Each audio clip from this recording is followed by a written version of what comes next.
Hey guys, today I'm going to show you a quick and easy way to get some presence from your synthesizers. Let's listen to what we have for this demo.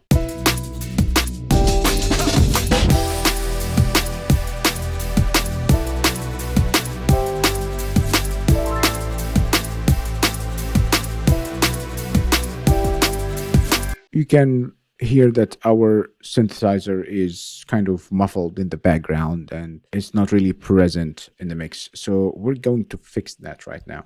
I'm going to use waves L1 for this. We are going to set our release time to 0.8 and we're going to reduce this to -6. The same for our out ceiling. I have another instance of L1. I am going to use a -6 again threshold, but this time I will leave my ceiling as is and I will leave the release time to 1. I'm actually going to push my threshold to -8.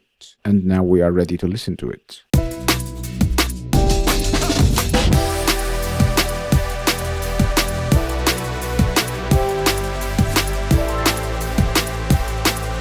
Here's again before.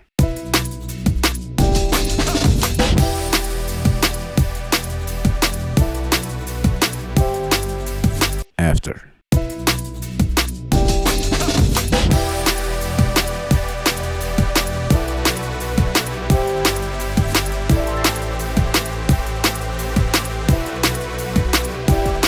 Try it and let me know in the comments what you think.